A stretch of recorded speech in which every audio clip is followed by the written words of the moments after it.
बाबा और विश्वामित्र दोनों के सामने बात रखी, तो तुम दोनों में कोई भी इस भार को ले सकता।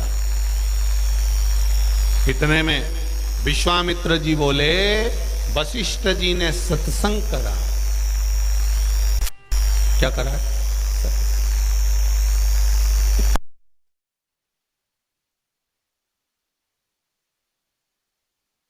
साधना बड़ी है, तुम चिंता मत करो। अपनी तप साधना के बल पर मैं इस पृथ्वी को उठा सकता हूं।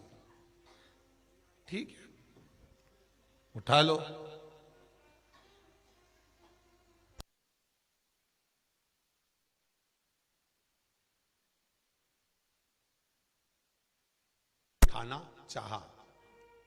उठाना चाहा के लिए उन्होंने जैसे ही हाथ बढ़ाया और पृथ्वी को उठाने लगे, पर विश्वामित्र जी से वो पृथ्वी का बोझा नहीं उठा। विश्वामित्र बाबा नयन नीचे कर लिए। शेषनाग जी बोले, वशिष्ठ बाबा अब इनसे तो बोझा नहीं उठा, आप कुछ कर लीजिए।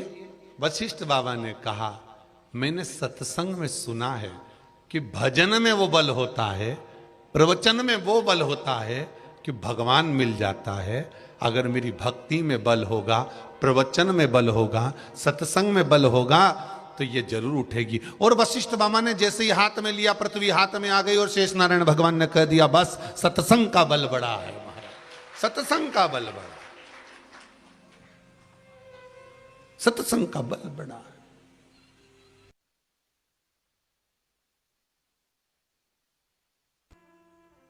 और इस तप के बल पर पृथ्वी तुम नहीं उठा सकते। तप के बल पर यहां अगर कुछ मिल रहा है तो सत्संग के सरोवर में जब आप स्नान करोगे, सत्संग के सरोवर में जब डुबकी लगाओगे, सत्संग के सरोवर में जब प्रवेश करोगे, तो कुछ ना कुछ मिल जाएगा, कुछ ना कुछ प्राप्त हो जाएगा। एक बेटी ने लिखा है, अच्छा पत्र है।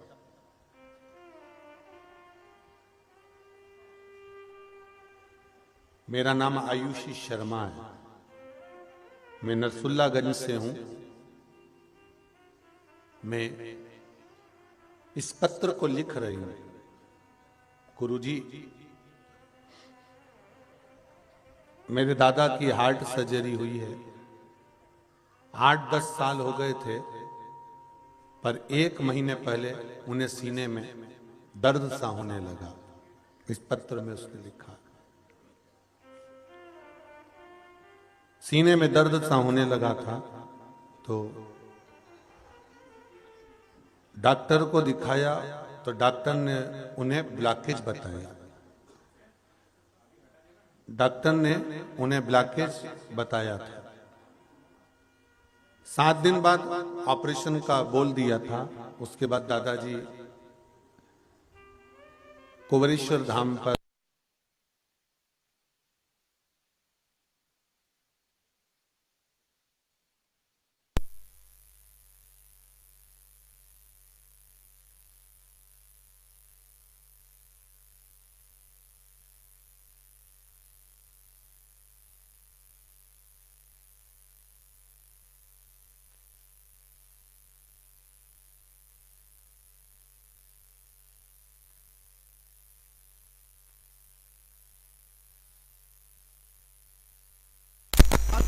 महत्वता आपने बताई थी कथा में, वो 7 दीप वाला प्रयोग किया और उस प्रयोग से उनकी किडनी का भी प्रॉब्लम समाप्त हो गया। अब वो एकदम ठीक है। ये किसी ने लिखा है, आप इन लिखा हो, हर हर महादेव। भगवान शिव की कृपा, भगवान शंकर का। शंभु शरणे मांगू घड़ी रे घड़ी, दुख काटो दया करी ने दर्शन आपो, दया करी ने दर्शन आपो। भगवान शिव की कथा कह रही है। तप और सत्संग दोनों में बहुत अंतर है। तप और सत्संग में बहुत अंतर है महाराज। और इस तप और सत्संग का जो आनंद है महाराज जी, तप में फिर कहूं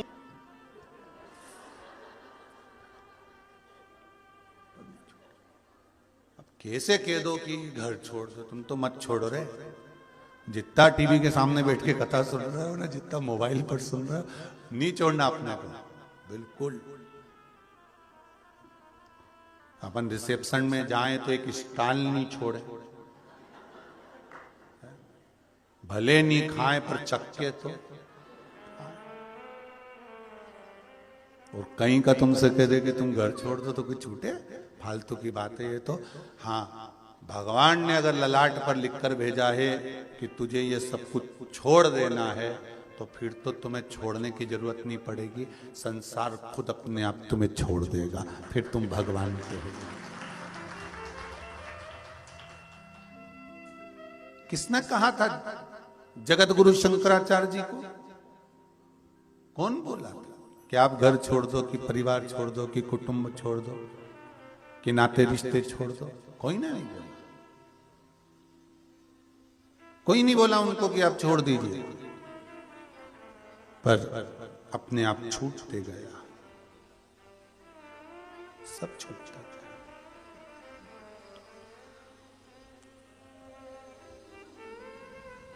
अभी अभी कुछ लोगों के मन में एक प्रश्न आया, उन्होंने कहा गुरुदेव मैसेज पर भेजा, हम एक बात पूछना चाहते हैं कि हम भगवान कृष्ण की भक्ति करते हैं, हम राम जी की भक्ति करते हैं, अब शंकर जी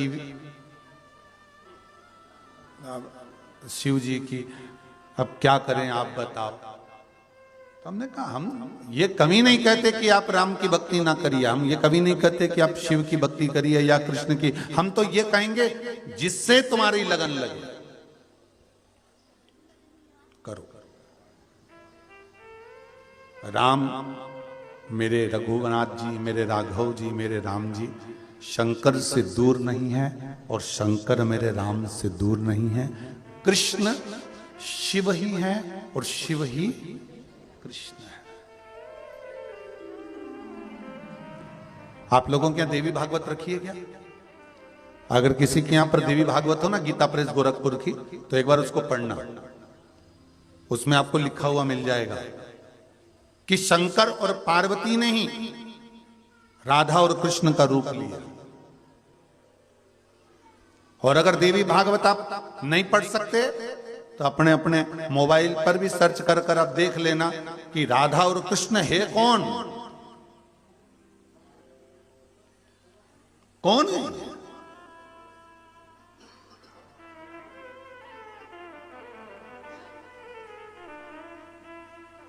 तो आपको ज्ञात हो जाएगा देवी भागवत के प्रसंगों में कि ये कोई दूसरे नहीं, मेरे शिव ही राधा बन गए हैं और मेरी पार्वती मैया ही कृष्ण बन गई है। आप उस देवी भागवत के प्रसंग को जरूर पढ़ना। आपको कहीं ऐसा महसूस हो, आपको लगे कि क्या राधा कृष्ण शंकर और पार्वती है, तो सब में वही समाया हुआ है। हम केवल अपनी दृष्टि के भेद में, शक्कर की बोरी में शक्कर एक बोरी भरी है, उसी को मैदे में मिला के खुरमा बना लो, क्या बोलते हैं उसको, शक्कर पारे, उसी को बेसन में सेक के लड्डू बना लो, उसी की तुम चक्की बना लो, उसी की तुम नुक्ती बना लो, उसी का तुम गुजिया बना लो, उसी को मावे में मिलाओ तो तुम लड्डू पेड़ा बना लो, और उसी की चाशनी में डुबो दो गुलाब जामुन बना लो। अब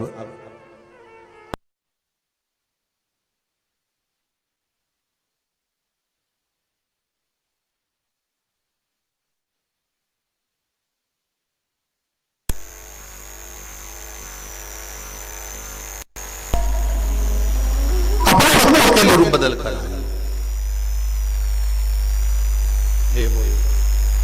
उसमें कोई भेद नहीं।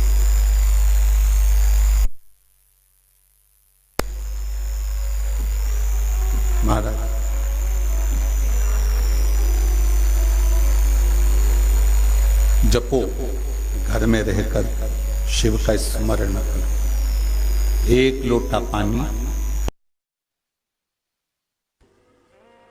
जितने कदम चलकर हम शंकर के मंदिर तक, शिवालय तक पहुंचते हैं, भगवान शंकर के शिवलिंग तक, शिवालय तक पहुंचते हैं, जैसे गंगा का जल लेकर नीलकंठ तक जाते हैं, गंगा का जल लेकर वेदनाथ जी तक जाते हैं, गंगा का जल लेकर काशी विश्वनाथ तक जाते हैं, छिपरा का जल लेकर महाकाल तक जाते हैं, नर्मदा का जल लेकर ओमकार तक जाते हैं, वैसा ही पुण्य अपने घर से एक जल का पात्र लेकर जब शिव जी को चढ़ाते हैं तो वह पुण्य हमारे खाते में लिखाते चले जाता है। वो पुण्य हमारे खाते में, और वो पुण्य कोई साधारण नहीं है। महाराज, लिखने वाले कौन है तुम्हारे पुण्य को?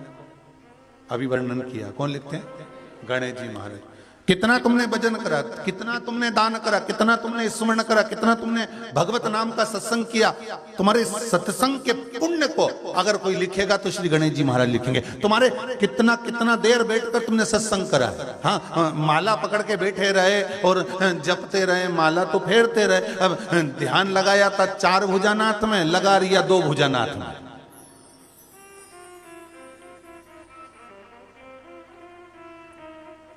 माला जप रहे थे शंकर जी के नाम की, और ध्यान चले गया भेरू में, अब रखा रहेगा। तो ये केवल माला फेरने से भगवान नहीं मिल सकता। भगवान को प्राप्त करने का सबसे सुंदर तरीका है कि मन से भगवान को जोड़ लीजिए। वो एक भजन की एक लाइन आप लोग गाते हो ना, श्री बांके बिहारी लाल गोपाल, मन रखियो अपने चरणन में, तन रखियो श्री वृंदावन में, मन रखियो अपने चरणन में। इस मन परमात्मा, मन परमात्मा।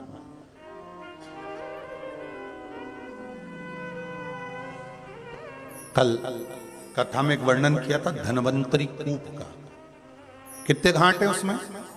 8 घाट, और 8 घाट का जल आप पीकर देखिए। 8 घाट का जल अगर आप पिएंगे तो 8 घाटों का जल आपको अलग अलग मिलेगा। कुआं छोटा है, कूप छोटा है, पर उसके जल का भाग आपको औषधि के रूप में अलग अलग।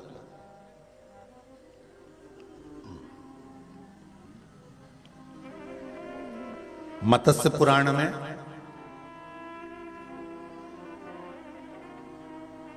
और स्कंद पुराण के काशी खंड, कभी आप लोगों को लगे कि गुरुजी कहां कहां से बता रहे हैं ये सब चीजें, तो मत्स्य पुराण में 3 नाम दिए गए महाराज। एक अभिमुक्तेश्वर, एक विश्वेश्वर और एक ज्ञान वापी। कौन सी वापी है? वापी मतलब कुआं, बावड़ी छोटी सी, एक कुआं होता है बड़ा और वापी होती है छोटी, छोटी सी। जैसे कुबेरेश्वर धाम में है ना वापी कुआं, अब इसको और चौड़ा कर दो तो वो कुआं कहलाए, पर ये छोटी है इसलिए वापी।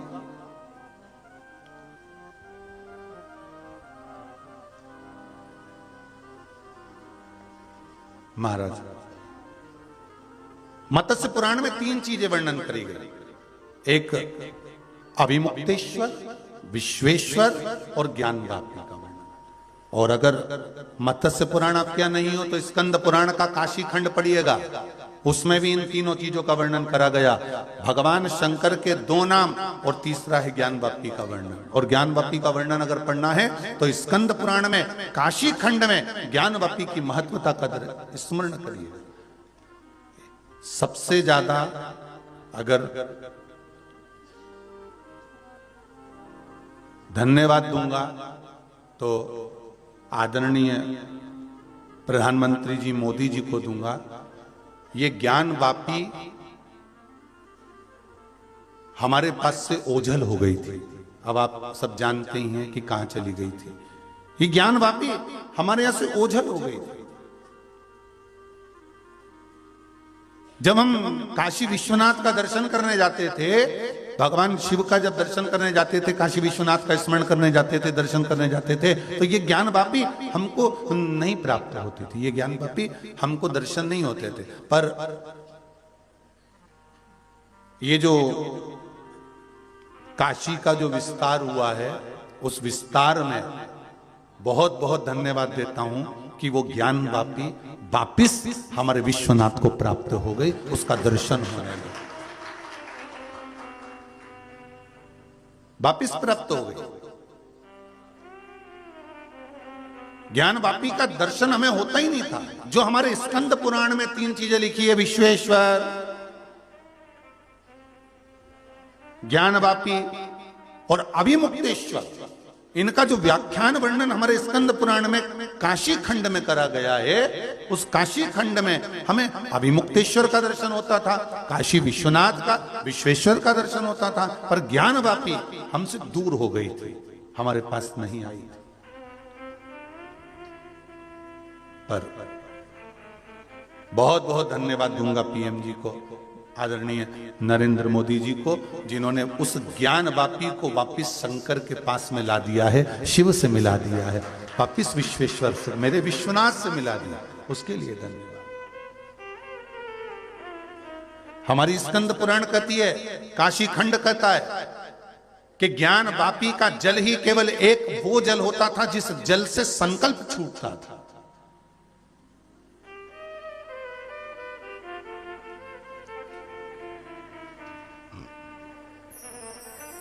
आप काशी जाएं, गंगा का दर्शन करें, स्नान करें, आप गंगा मैया में डुबकी लगाएं, विश्वनाथ जी का दर्शन करें। पर स्कंद पुराण कहती है, काशी खंड कहता है कि मात्र ज्ञान वापी का दर्शन मात्र कर लेने पर, केवल दर्शन मात्र कर लेने पर, भूमंडल पर जितने तीर्थ बसे हुए हैं, पूरी पृथ्वी पर मृत्युलोक में जितने तीर्थ बसे हैं, स्कंद पुराण कहती है कि अभिमुक्तेश्वर, विश्वेश्वर और ज्ञान वापी, स्कंद पुराण कहती है मात्र ज्ञान वापी अर्थात वो कुंड, वो कुआं, वो बावड़ी, वो ज्ञान वापी का वो कुएं का मात्र दर्शन कर लेने पर भारत भूमि पर क्या पूरे ब्रह्मांड में जितने तीर्थ बसे हुए हो, चाहे कैलाशपति शंकर जिस कैलाश पर बैठे हैं चीन में जाकर, चाहे नेपाल में पशुपति नाथ बैठे हो,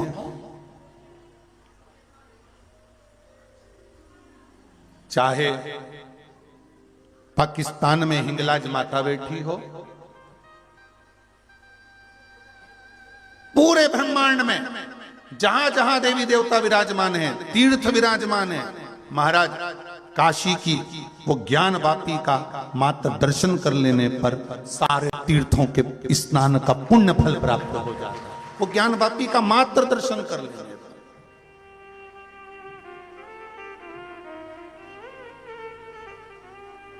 कभी काशी जाएं तो जरूर पूछो पंडा जी से, ब्राह्मण देवता से, ब्राह्मण देवता हमें हम काशी में आए। अब तो खैर सामने ही दर्शन हो जाते, लिखा हुआ मिल जाता है। अब तो जो नया प्रोजेक्ट बना काशी का, जो एक आनंद सुख प्राप्त हुआ, उसमें अब तो लिखा है कि ये ज्ञान वापी है, अब तो दर्शन हो जाएंगे।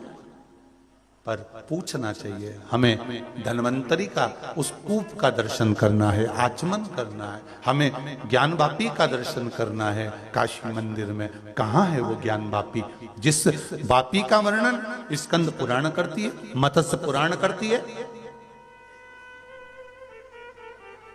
जिस ज्ञान वापी का मात्र आचमन कर लेने पर सारे तीर्थों के, नदी, तालाब, बावड़ी, सरोवर, कुंडों का, झीलों का एक आचमन का सुख प्राप्त हो जाता है, स्नान का सुख मिल जाता है।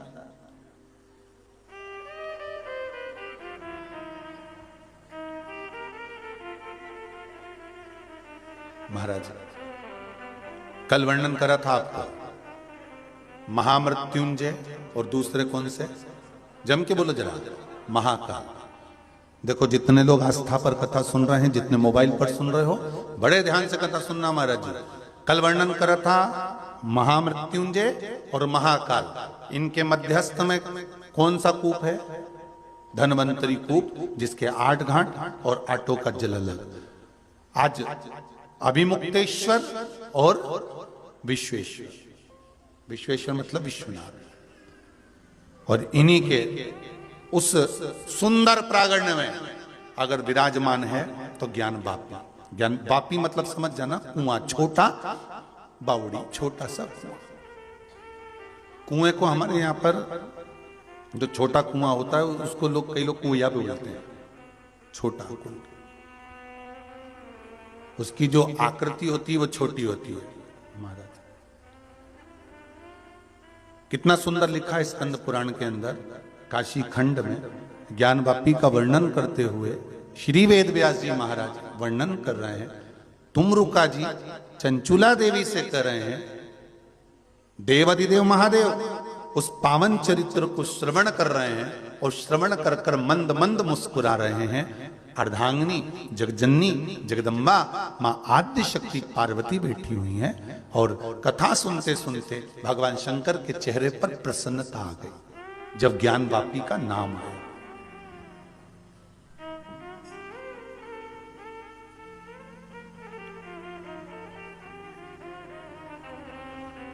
ज्ञान वापी का जब नाम आया, मेरे शंभू के चेहरे पर प्रसन्नता आ जाती है।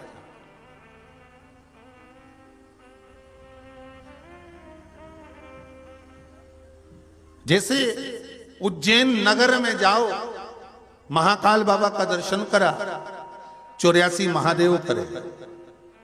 84 महादेव में जो 40वें नंबर के महादेव हैं, कौन सा नंबर के?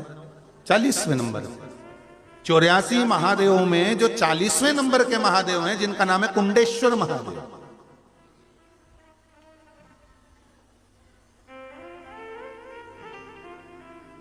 जब जब कुंडेश्वर महादेव का नाम आता है तो शंकर जी के चेहरे पर प्रसन्नता आ जाती है। अब ध्यान दीजिए जरा, है कुंडेश्वर महादेव का जैसे ही नाम आया, शिव जी के चेहरे पर प्रसन्नता आ जाती है।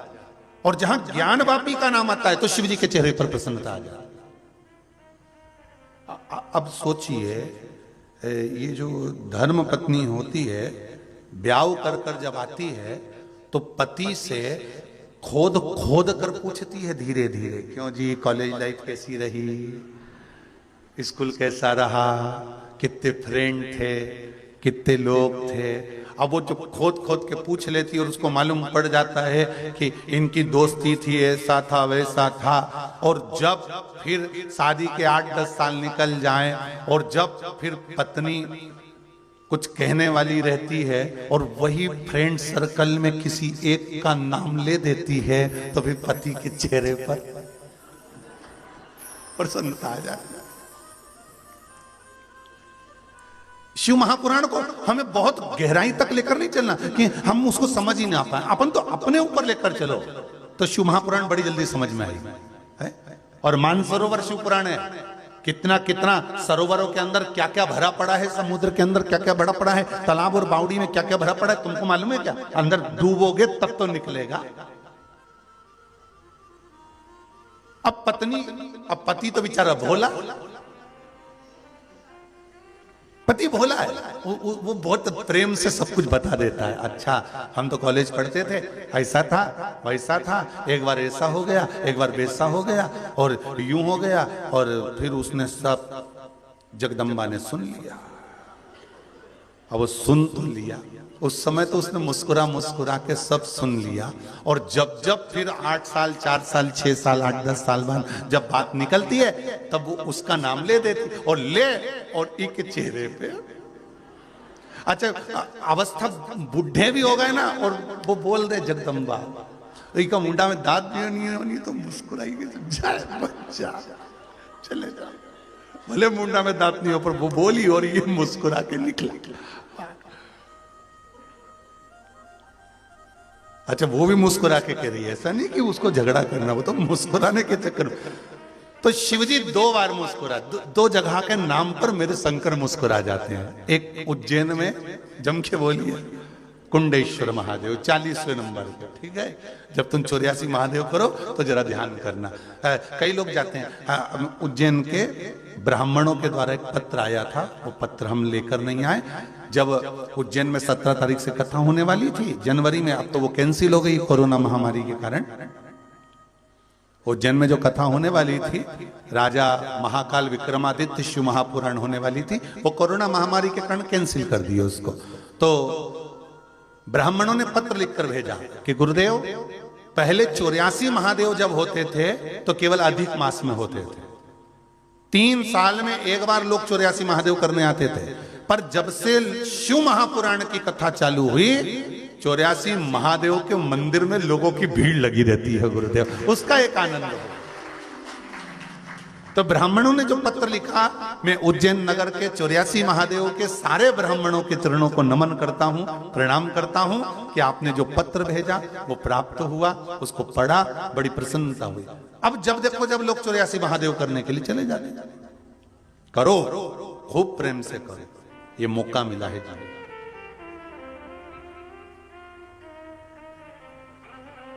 उन्होंने नीचे लाइन में लिखा है, और अच्छा छपा हुआ पत्र आया, जैसे ये गुड़िया ने पत्र भेजा ना, जिसने भी क्या जोरदार छाप के लिख के कितना जोरदार पत्र भेजा कि मेरे दादा सही हो गए, इसलिए मैं प्रसन्नता में इतना जोरदार पत्र लिख रहा।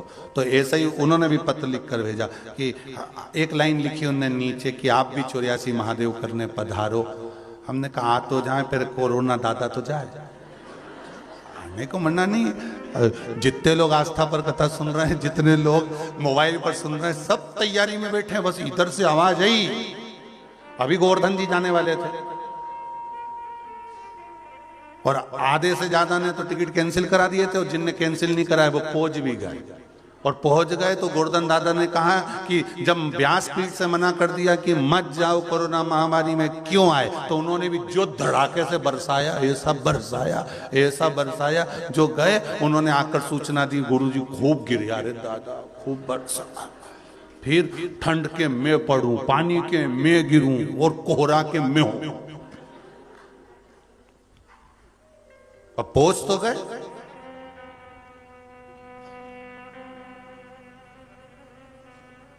तो ब्राह्मणों के चरणों को नमन करता हूं, 84 महादेव के, और उनको नमन कर कर कहता हूं आएंगे बाबा, बुलाएंगे। भोलेनाथ जी पर विश्वास है, भरोसा मेरे महाकाल दादा पर है।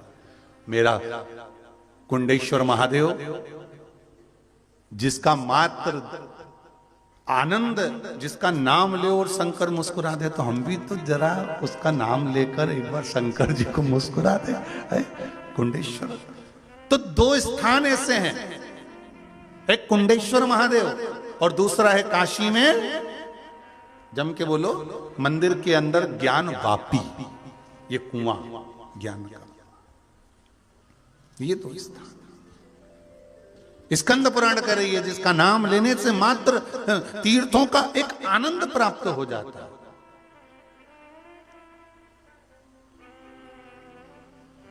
और दोनों वन है, जहां पर ज्ञान वापी है वो नंदन वन है। कौन सा वन है? काशी। काशी को क्या कहते हैं शास्त्रों में? नंदन वन। और जिस जगह पर कुंडेश्वर महादेव विराजमान है, ये भी महाकाल वन। और जहां कुंडेश्वर बैठे हैं वो चंदन वन। कौन सा वन है? चंदन वन। दोनों जगह वन है, और दोनों की लीला बड़ी विचित्र है। दोनों की लीला। कुंडेश्वर महादेव शिव महापुराण का सुंदर वृतांत वर्णन कर रहा है। महाराज एक बार माता पार्वती जी ने भगवान शिव जी से पूछ लिया। देखिए प्रसन्नता होने का कारण क्या है? शंकर, अब जैसे आपने अपनी दिल की बात 40 साल पहले अपनी पत्नी को बताई थी, और पति 40 साल के बाद भी उस बात को सुनकर प्रसन्न हो रहा है, तो मतलब कोई बात हो सकती है, कुछ ना कुछ तो होगा। अगर मेरे शंकर कुंडेश्वर नाम लेने से प्रसन्न हो रहे हैं तो उसका कारण हो सकता है। ज्ञानवापी का नाम लेने पर मेरे विश्वनाथ, मेरे विश्वेश्वर, मेरे अभिमुक्तेश्वर प्रसन्न हो रहे हैं, तो कुछ ना कुछ बात हो। शंभु शरणे पड़ी मांगू घड़ी रे घड़ी दुख काटो दया करी ने दर्शन आपो। मानसरोवर शिव महापुराण की कथा कर रही है कि एक बार माता पार्वती जी भगवान शिव से बोली, प्रभु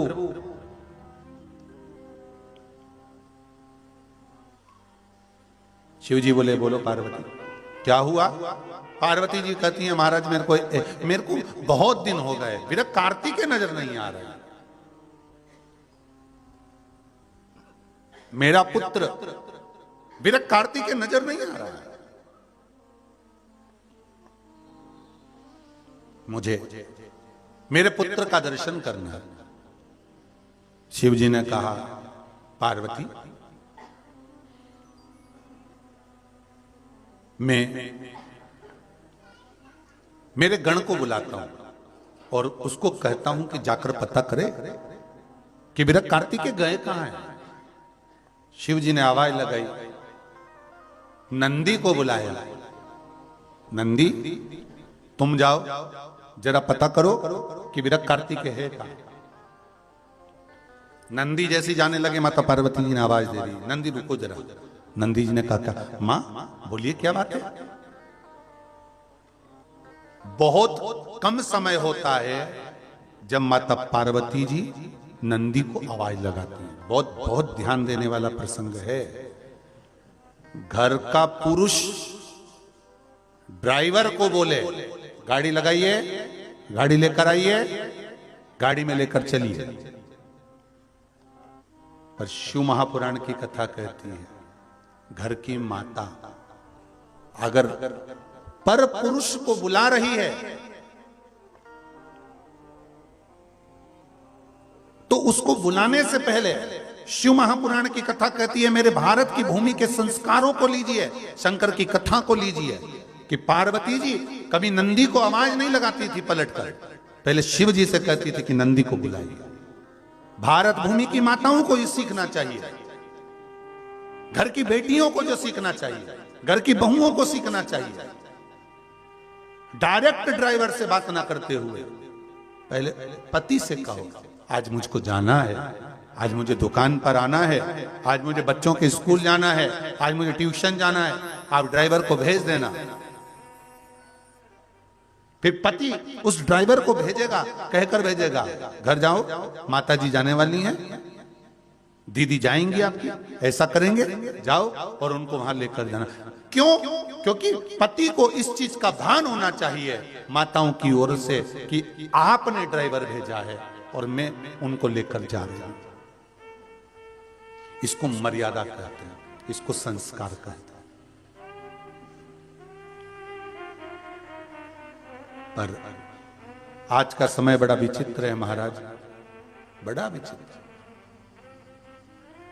पत्नियां कहे दे हमारा कोई अधिकार नहीं है क्या गाड़ी में, तुमने ड्राइवर रखा, तुम तनख्वाह दे रहे हो मतलब तुम्हारी चलेगी। तो बेचारा भेरू भी कह देता जगदम्बा तू चला लेती है। अब क्या बोले, अब उसको तो मालूम है कि शिव महापुराण की कथा में क्या लिखा है, राम जी की कथा में क्या लिखा है। एक महाराज एक बुजुर्ग व्यक्ति, एक पंडित जी, एक साधुजन रामायण का पाठ कर रहे थे ट्रेन में बैठ के, सीट पे बैठे और उन्हें अपना पोथी पाना रख के और रामायण का पाठ करने बैठ गए। रामायण का पाठ करने बैठे, इतने में एक व्यक्ति पढ़ा लिखा जीन्स मीन्स पहना, बढ़िया जोरदार टाई फाई लगाया और कोट मोट पहना हुआ, कंगी पाटी पाड़ा हुआ, अच्छा जोरदार, और घड़ी मड़ी सब पहन के ट्रेन में चढ़ गया और बैग उसने पंडित जी का बैग हटाओ, बैग हटाओ। पंडित जी रामायण पढ़ते पढ़ते कुछ बोले ही नहीं। मंगल भवन मंगलारी कंचन वरन महाराज दिख नहीं दिया, मेरे पास बैग रखे, दो बैग हटाओ ना। पंडित जी ने थोड़ा सा बैग सरकाया, संत जी ने, इसने बैग रखा और दूसरे व्यक्ति से बात करते करते बोलने लगा, अक्ल ही नहीं है बिल्कुल, तिलक मिलक लगा लिया, बाल माल बढ़ा लिए, अपने आप को संत बन गया, कपड़े लपेट गए, अक्ल नाम की चीज नहीं है। क्या रखा है रामायण में? और पढ़ना है तो घर में पढ़ो, ट्रेन में पढ़ने की क्या जरूरत है? अक्ल ही नहीं है। क्या रखा है इस रामायण में? चुप रहा, पढ़ता गया, मंगल भवन मंगल हार।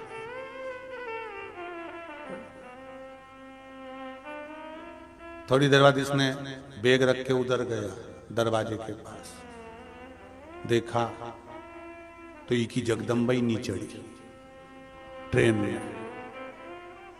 चिल्लाया, दौड़ के आया, चेन खींचने लगा। पंडित जी ने पूछा क्या हो गया है, ट्रेन की चेन क्यों खींच रहा है? दिखा नहीं रहा 500 रुपए जुर्माना। अरे भले लग जाए, पत्नी रह गई स्टेशन पे।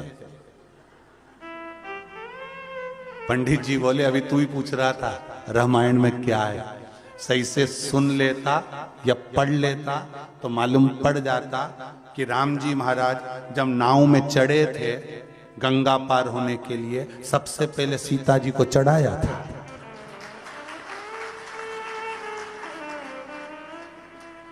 अगर रामायण पढ़ी होती या सुनी होती, हमको कह रहा पगला, हमको पगला कह रहा। अब अंदाजा लगा अंदाजा।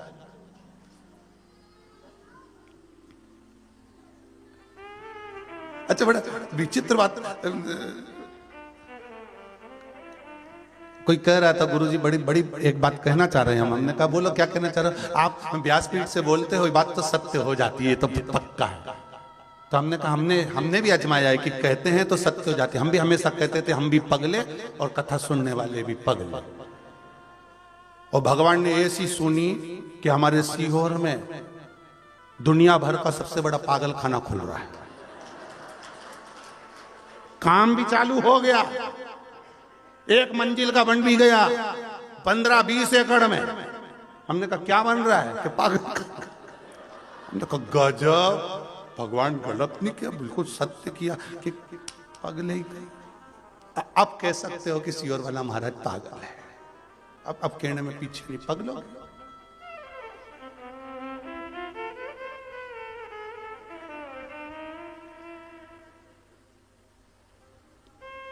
अब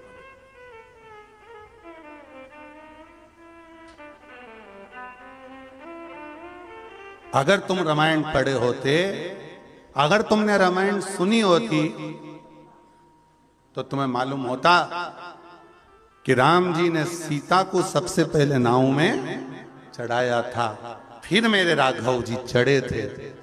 रामायण, शास्त्र, वेद, पुराण यही सिद्ध करते हैं। हमारे वेद और शास्त्र यही सिद्ध करते हैं कि हम उसको मनन चिंतन करें तो हम उसको उतारें तो अपने जीवन में।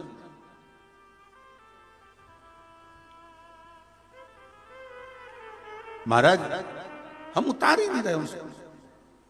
केवल रामायण को रामायण समझ रखा है, केवल गीता को गीता समझ रखा है, भागवत को भागवत केवल समझ रखा है, शिव पुराण को केवल शिव पुराण नहीं। उसमें क्या लिखा है हमें अपने जीवन में उतारना है।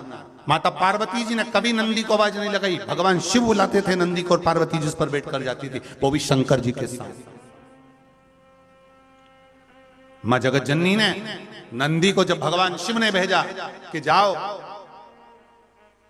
जाकर विरक कार्तिकेय को ढूंढ कर लेकर, कहां है जरा पता करो। नंदी जाने लगे, पार्वती जी ने आवाज लगाई, नंदीश्वर रुकिए, ए नंदीश्वर रुको, आप कहां जा रहे हो? स्वामी की आज्ञा का पालन करने के लिए, विरक कार्तिकेय को मैं ढूंढने के लिए जा रहा हूं। ओ मां नंदीश्वर से कहती है, नंदीश्वर रुकिए, एक काम करो कि हमारा पुत्र है तो हम ढूंढने चलते हैं, हम ढूंढने चलेंगे। चलिए। शिव जी ने कहा चलो पार्वती बैठो नंदी पर। शंकर और पार्वती नंदी पर बैठ गए। महाकाल वन में, महाकाल वन मतलब आज के समय उसको उज्जैनी कहते हैं, महाकाल वन।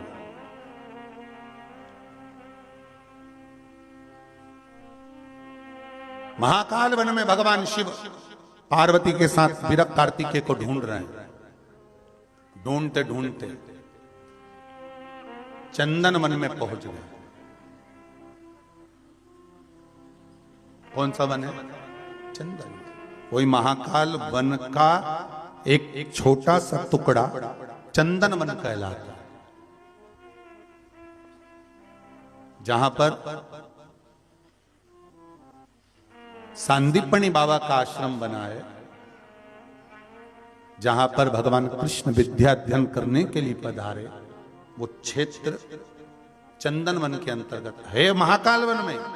पर जैसे इंदौर में एरिया अलग अलग होवे कि नहीं होवे, ये पलासिया है, ये बीजासन का क्षेत्र है, ये जगजीवन राम नगर है, ये पाटनीपुरा है, ये परदेसीपुरा है, ये राजवाड़ा है, ऐसा क्षेत्र चंदन।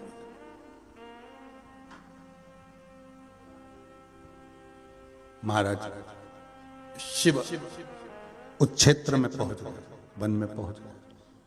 पहुंचते से वहां पर जैसे पार्वती जी पहुंची हैं नंदी पर बैठकर, और विरक्त कार्तिकेय को जब ढूंढने का प्रयास किया गया है, विरक्त कार्तिकेय को जब ढूंढ रहे हैं और ढूंढते ढूंढते विरक्त कार्तिकेय को पार्वती मैया वहां एकदम थक सी गई, थक गई।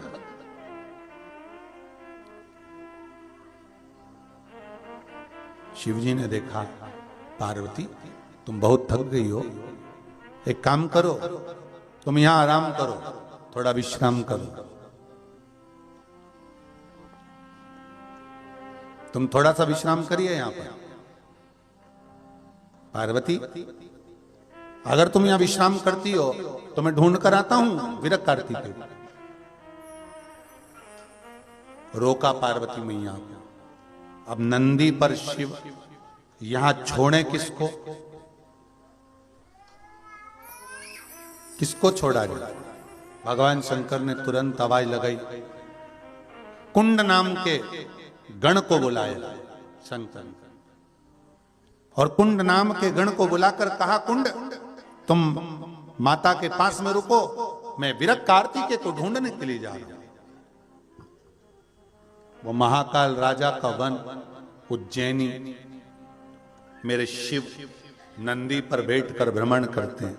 बहुत ध्यान देना, स्कंद पुराण कहती है, मत्स्य पुराण कहती है कि जहां जहां भगवान शंकर का शिवालय होता है, जहां पर भगवान शंकर स्वयंभू प्रकट हुए होते हैं, जहां पर शंकर भगवान की स्थापना हुई होती है, जहां शिव विराजमान होने वाले हों या भगवान शिव जहां विराजमान हो चुके होते हैं, उस भूमि पर शंकर निरंतर भ्रमण करते रहते हैं। शिव वहां घूमते ही रहते हैं, शंकर वहां घूमते। आपका गांव में शिवलिंग है?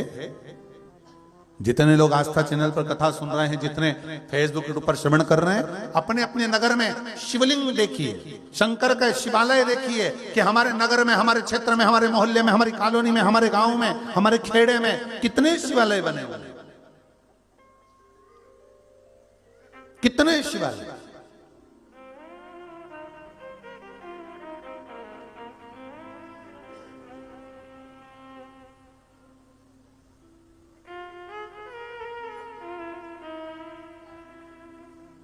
अरे भारत की भूमि पर ऐसे ऐसे शिवालय हैं जिन शिवालय पर सुबह रात को ताला लगा और सुबह जाकर दर्शन करने के लिए शिवालय का दरवाजा खुलता है तो शिवलिंग पर जल चढ़ा मिलता है। उनका भी वर्णन आएगा, उनका भी स्मरण आएगा। भारत की भूमि पर ऐसे शिवालय हैं कि जहां शंकर भगवान के शिवलिंग पर बिजली गिरती है और शंकर के टुकड़े हो जाते हैं, और एक ब्राह्मण, एक मंदिर का पुजारी, सेवा करने वाला मक्खन से शिवलिंग को जोड़ देता है, वो बिजली महादेव। मना ली।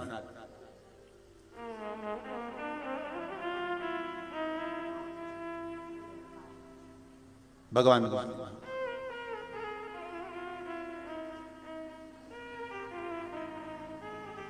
भारत की भूमि पर ऐसे शिवालय हैं जिस शिव मंदिर के पास में कभी चोर पहुंच ही नहीं सकता, उसके 100 बीघा के क्षेत्र में प्रवेश नहीं कर सकता।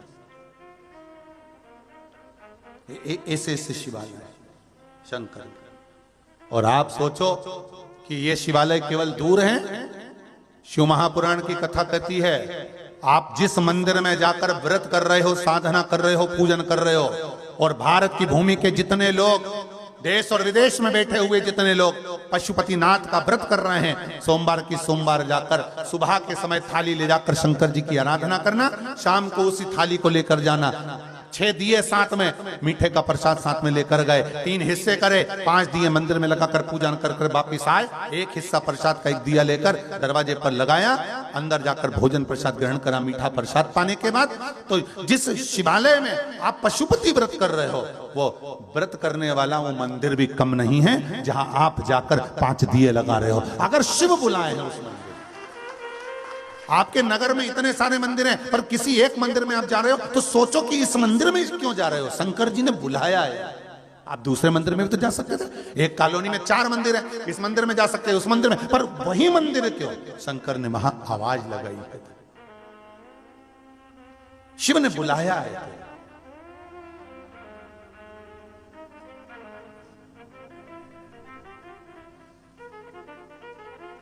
और शिव अगर बुलाए हैं, महाराज शंकर ने अगर बुलाया है तो कुछ कृपा जरूर करेगा। ये यहाँ पत्रों में लिखा है, किन किन ने अपने अपने पत्रों में बड़ी बड़ी सुंदर सुंदर बातें वर्णित करी है। एक ये पत्र है, मेरा नाम बब्बी है, मेरा पांव का एक्सीडेंट हो गया था, हड्डी टूट गई थी पांव की, डॉक्टरों ने कह दिया था तुम कभी चल नहीं पाओगे। हड्डी भी टूटी तो ऐसी जगह से टूटी कि आपका पूरा पांव बेकार हो गया है, आप चलने के लायक नहीं रहोगे। पर शंकर भगवान की कृपा से ऑपरेशन हो भी गया तो तुम चलोगे नहीं, ये डॉक्टर बोल दिए थे, लिखा है। कुछ पकड़ कर टेक कर चलो वो बात दूसरी है, पर मेरे शंकर जैसा डॉक्टर दुनिया में कोई नहीं होगा। ऑपरेशन भी कराया तो मैंने शिव जी के भरोसे पर करवाया, और करवाने के बाद शंकर का श्री शिवाय नमस्तुभ्यम बोलती बोलती पूरे समय ऑपरेशन करवाती रही, और बाबा की कृपा ऐसी रही है कि अब मैं खूब प्रेम से चल भी रही हूं। मैं कोई चीज पकड़ कर नहीं, टेक कर नहीं चल रही। ये पत्र शिव कृपा किसको कहते हैं महाराज? शंकर की दया किसको कहते हैं?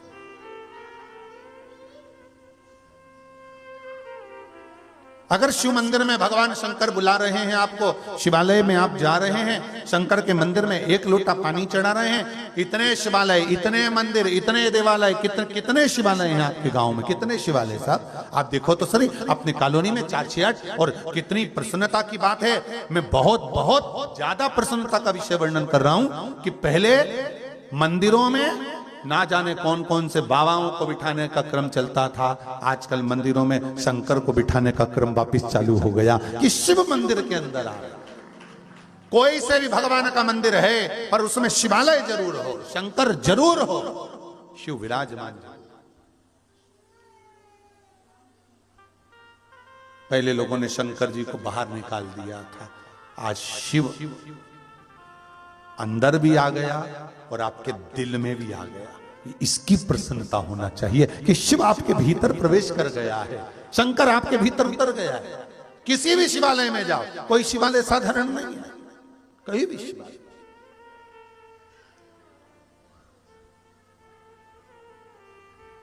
वहां मेरा शंकर, मेरा ओघड़ी, मेरा भोलेनाथ भ्रमण करता रहता है। शिवालय मेरा शंकर घूम रहा,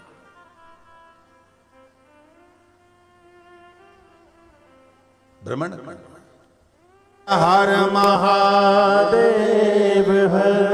भगवान शिव की कथा कह रही है कि आप जिस शिवालय में जाते हो, जिस शिवालय में पहुंचकर आप भगवान शंकर की आराधना करते हो, जिस शिवालय में पहुंचकर आप शिव की स्तुति करते हो, जिस शिवालय में पहुंचकर आप शंकर को जल चढ़ा रहे होते हो, वो शिवालय कोई साधारण नहीं होता। भले आपके मोहल्ले का, आपकी कॉलोनी का, आपके क्षेत्र का, आपके गांव का शिवालय हो, पर शिवालय तो शिवालय हो। शंकर तो शंकर।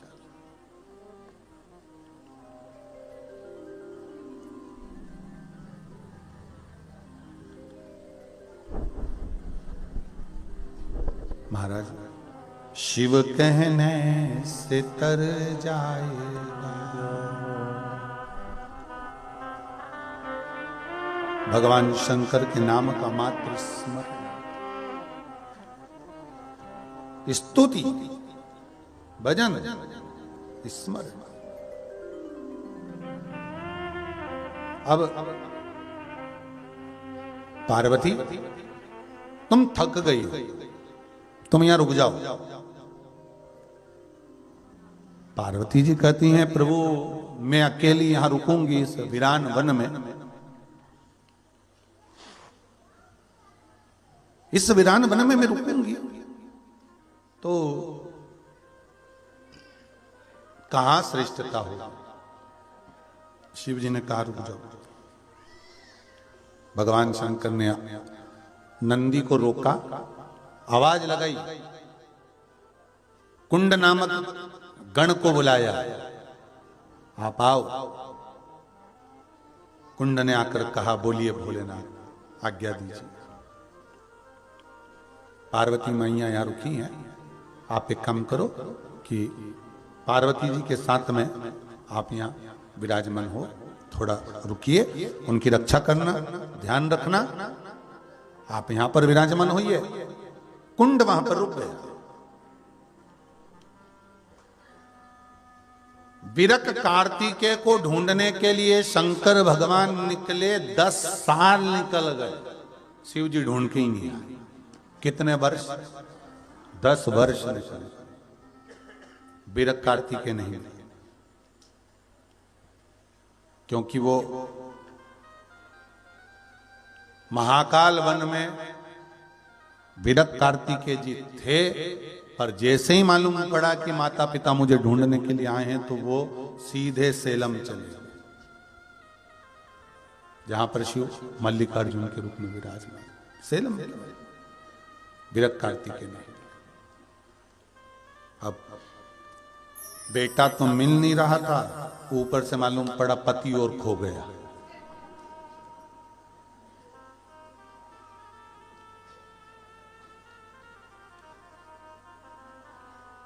बहुत लोगों के साथ ऐसा काम हो जाता है। एक व्यक्ति रो रहा था, हमारा सामान कुएं के अंदर गिर गया है, हमको तैरना नहीं आता। हीरे की तिजोरी है, जो हमारी तिजोरी लाकर दे देगा, आधे हीरे हम उसको दे देंगे। व्यक्ति ने सोचा कि हीरे की तिजोरी और मैं लाके दे दूं तो आधे मिल जाएंगे, तो आनंद हो जाएगा जिंदगी का। उन्हें कहा रुक जा, अभी आया। और वो तुरंत उसी समय पर, उसी पल, उसी घड़ी उन्हें अपना कोट उतारा, अपने पैंट ने, कोट ने, कोट में जो पर्स रखा था वो, मोबाइल ने, फोबाइल सब, उन्हें कहा ये पकड़, अब भी आया। इतने में पास में बैठा हुआ बोला, घड़ी गीली हो जाएगी। उन्हें कहा ये भी है।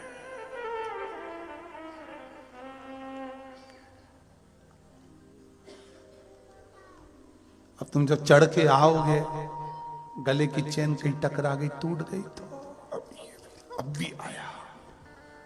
और वो जो कुएं में कूदा, नीचे गया, तिजोरी तो नहीं मिली, ना भाटा जरूर मिल गया, तिजोरी तो नहीं। ऊपर आते से हापड़ी भरता भरता बोला, कहां गया रे? वो की कोई हीरे की तिजोरी थी? वो तो जितना ये पेड़ा था वो भी लेके चला। अब ये अकेला एक डंडा उठा के ऐसा घुमा दिया। वहीं से एक संत निकल के जा रहे थे, उन्होंने पूछा क्या हुआ? कपड़े चले गए, घड़ी चली गई, चेन चली गई, सामान चले गया, तो डंडा क्यों घुमा रहा है? कोई मुझे नहीं ले जाए। इतने में संत ने कहा, तुझे कोई नहीं ले जाएगा, पर वो यम के दूत अगर आ गए तो तेरी आत्मा को खींच के जरूर ले जाएंगे। इसके उद्धार के लिए तू अपने भगवान का भजन करना प्रारंभ कर दे, यही जीवन का सुख है। नहीं तो जाना तो सब कुछ है। अरे रास्ते में सब मिलेंगे साहब, तुम यहां से इंदौर तो जाओ, बीच में टोल टैक्स भी मिलेगा। बोलो मिले कि नहीं मिले? एक नहीं, दो दो तीन तीन मिलेंगे। भोपाल जाओगे तो बीच में टोल टैक्स मिलेगा, आसपास में होटलें भी मिलेगी, ढाबे भी मिलेंगे, चाय की दुकान भी मिलेगी।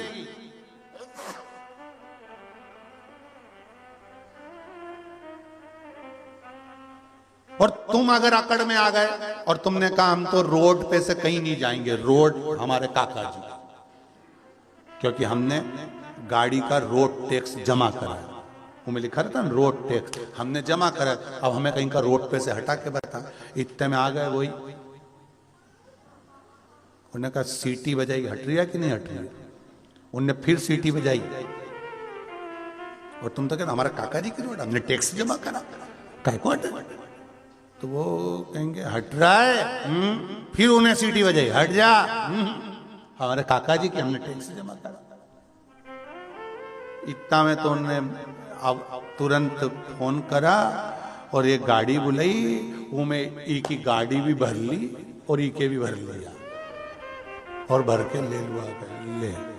अब बताओ, तो ने कहा कि ना साहब हमने तो टैक्स जमा करा था, तो भले तुम टैक्स जमा करो, पर रोड तुम्हारे काका जी की नहीं है, ये तो चलने के लिए है कि इस पे चलते जाओ। उसी तरह ये मनुष्य की जो देह है, तुम सोचो कि ये ठहर जाए अपने काका जी की है, तो ये केवल चलने के लिए है, इससे पार उतरते जाओ, भगवान के पास पहुंच जाओ। और तुम सोचो हमारे काका जी के हम तो आगे बढ़े ही नहीं, बढ़े ही नहीं।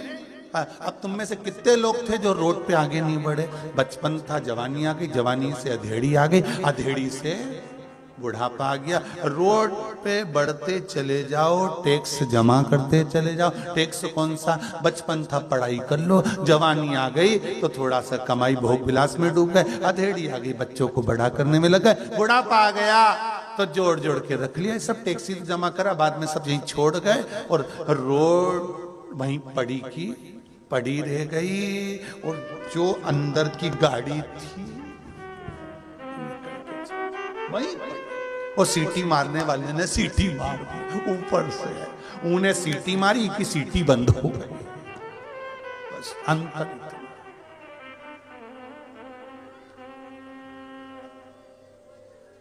और फिर निवेदन है, वो सीटी मारे और तुम्हारी गाड़ी आगे बढ़े, उससे अच्छा है बढ़ाते चलो, बढ़ते चलो।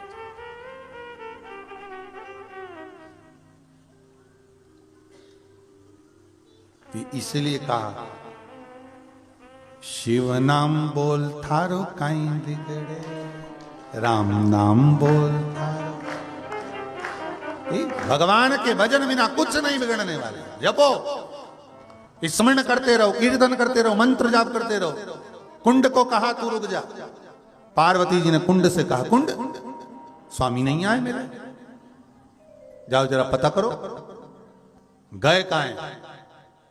अब भगवान शिव कहकर गए थे कुंड तू पार्वती जी के पास रहना, यहां से हिलना मती, जाना मती, इधर उधर कहीं पर भी हो तो यहीं रहना। अब कहकर गए ड्राइवर को कि तू यहां रहना, और सेठानी बैठी गाड़ी के अंदर और ड्राइवर चले गया पान खाने।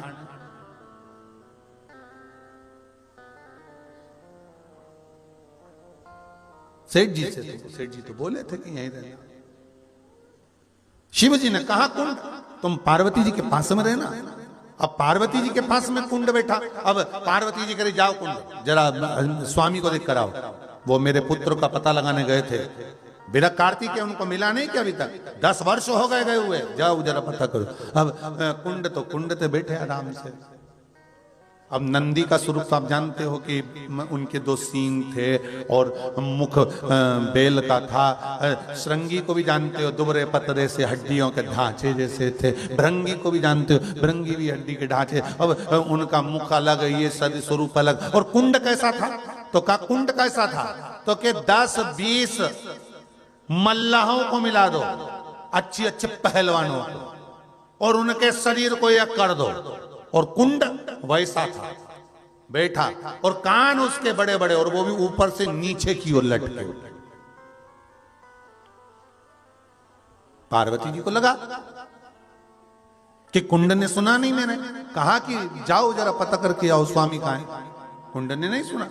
तो पार्वती को लगा हो सकता है इसके कान जो है ना, ऐसे बड़े की जगह, खड़े की जगह नीचे लटक गए, तो इनकी आवाज नहीं आ रही। तो कई बार सासों बहू को बोलती हैं कि बेटा वो ऐसा कर लेना, और बहू नहीं सुनी हो तो सास रसोई घर में जाके तो देखेगी क्यों रही, मेरी चाय क्यों नहीं लाई, मैं तो इतनी देर से बोली। तो तब सास के समझ में आया, तो उन्हें हेडफोन कान में से निकाला बहू के, और फिर किया चाय ला दे जगदम्बा। तो इनको लगा कि ये जो कान थे वो सीधे खड़े थे, तो लटक गए। लटकने के कारण इनके सुनाई दे ही नहीं दी।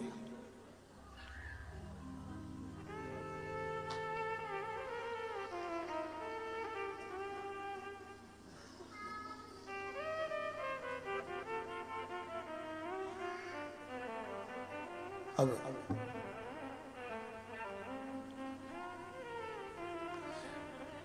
ठंड में सबसे ज्यादा फायदा पतियों का है।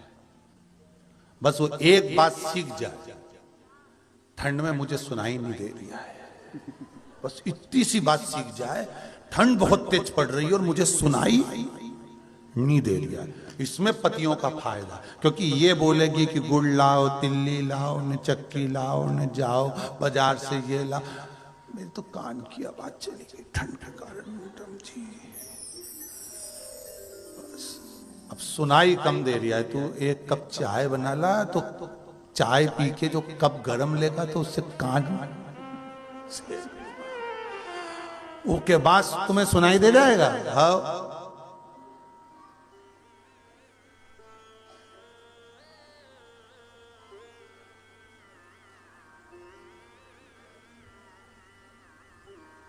पति बोले तुझे ठंड नहीं लग रही? मैं तो तुम्हें देख देख के जल रही हूं। अब जब आग लगी हृदय में तो फिर ठंड कहां लगेगी? इसलिए जितने जलने वाले हैं ना, इनसे कह दो ठंड में अच्छे से जल लो, ठंड नहीं लगेगी। अब पार्वती जी को लगा ये जाता क्यों नहीं है, शिव जी का पता लगाता क्यों नहीं? जाना चाहिए इसको, शिव जी का पता लगाने जाना चाहिए इसको, जा क्यों नहीं रहा? अब कान लटके थे नीचे की ओर। अब पार्वती जी को लगा, पार्वती जी ने उसके कान ऊंचे करे, और ऊंचे कर कर पार्वती जी बोली शंकर जी का पता लगा, मेरे स्वामी कहां गए? 10 साल हो गए उन्हें, पता लगाने गए थे पुत्र का, अभी तक नहीं आए। कुंड नहीं हिला। कहीं कहीं के घर में छोरा छोरी ऐसे रहे। दादी रजाई में बैठी बैठी बोले जा लाइट बंद करिया। बगल में छोरी बैठी पोती देख रही है, दादी बोल रही लाइट बंद करिए। ये भी इतनी चतुर। दादी ने हिलाया, लाइट बंद करिया। तुम तो पूरा स्वेटर पहनी हो ना दादी, टोपा भी पहनी हो ना दादी, तुम नहीं चली जा। छोरी पड़ी नीचा। और जैसे ही मम्मी ने आवाज लगाई गाजर का हलवा बनाए, चोखा में डायरेक्ट रसोई घर में डायरेक्ट। अब यह कुंड जो है वो हिलने को तैयार नहीं, वो पड़ा हुआ है, सुन रहा है।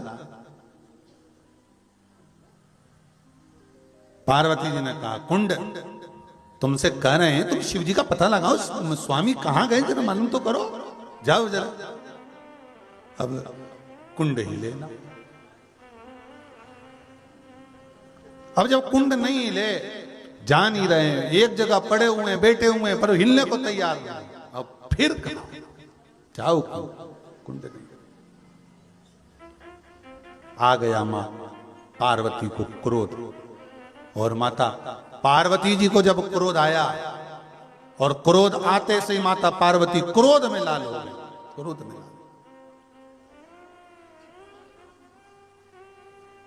और क्रोध में लाल होकर माता पार्वती जैसे ही क्रोध में लाल हुई, और क्रोध में लाल होकर माता पार्वती ने कहा, कुंड मैं तुम्हें श्राप देती हूं कि तुम मृत्यु लोक में जाकर विराजमान, वहां भैरव बनकर तुम विराजोगे। कुंड मृत्यु लोक में आ गए। महाराज रो रहे हैं, मां कृपा करो, मुझे स्वामी कहकर गए थे, मुझे भगवान बोल कर गए थे, मुझे प्रभु कहकर गए, मुझे भगवान कहकर गए कि तुम माता के पास में रहना, माता के करीब रहना। फिर क्यों मैं जा सकता हूं, कैसे जाऊं मैं मां, आप बताओ। माता ने तो श्राप दे दिया, पर कुंड ने पूछा, मां कुछ करुणा करिए। मां ने कहा, तू एक शिव की आराधना शिवलिंग के रूप में करना, बाबा तेरे को दर्शन देने के लिए वहां आएंगे। और कुंड ने वहां शिव की आराधना में अपना जीवन लगाया। शिव जी आकर प्रकट हो गए, शंकर जी जैसे प्रकट हुए। कुंड ने कहा, प्रभु मां ने मुझे श्राप दिया है, आप इस श्राप से मुझे मुक्त कर दो। शंकर जी ने कहा, क्यों चिंता करता है कुंड, तूने आद्य शक्ति जगतजननी जगदम्बा की सेवा करी है, रक्षा करी है, वहां बैठकर आराधना करी है, और मेरी आराधना तूने करी है। शिव कहते हैं, सुन कुंड, मैं तेरे लिए अपनी आद्य शक्ति के साथ शिवलिंग के रूप में यहां विराजमान हो जाता हूं। मेरा नाम कुंडेश्वर महादेव है, मेरा नाम कुंडेश्वर महादेव होगा। सुन कुंड, तेरे नाम के साथ मेरा नाम जुड़ेगा, और जीव जिस रूप में मुझे भजेगा, जो स्मरण जिस भाव से करेगा, वो भाव से मुझे प्राप्त कर ले। इसलिए 84 महादेव में कुंडेश्वर महादेव कौन से नंबर के? 40 नंबर कुंडेश्वर महादेव। भगवान शिव से पार्वती जी ने पूछा, प्रभु आप कहां चले गए थे? शंकर उस भूमि पर चंदन वन में कुंड के सामने मुस्कुरा दिए, और कुंड से फिर पार्वती ने पूछा, तुझे तो मालूम था ना कि शिव कहां गए हुए थे, तो तू बता शंकर कहां गए थे, शिव किस जगह विराज रहे थे, शंकर कहां पहुंच गए थे? तब कुंड ने माता पार्वती को सारा वृतांत सुनाया। शिव जी सुनकर प्रसन्न हो गए। इसलिए शिव महापुराण के अंतर्गत स्कंद पुराण में काशी खंड में 2 स्थानों का वर्णन बड़ा सुंदर है। एक महाकाल वन, दूसरा नंदन वन। महाकाल वन में कुंडेश्वर महादेव का जब वृतांत आता है, शिव मुस्कुरा देते हैं, शंकर मुस्कुरा देते। और दूसरा काशी की कौन सी भूमि? नंदन वन की वो काशी में ज्ञान का कुआं, ज्ञान की वापी। कि उस ज्ञानवापी का नाम जैसे ही सम्मुख में आता है, ज्ञानवापी का प्रसंग जैसे ही सामने आता है, शिव मुस्कुरा देते, शंकर के चेहरे पर मुस्कुराहट आ जाती है। ये कुछ साधारण नहीं है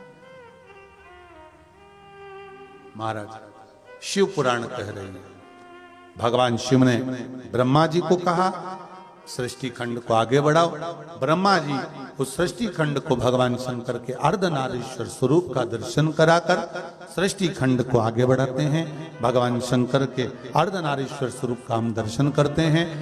ये सुंदर मकर संक्रांति के पावन अवसर पर जो शिव महापुराण की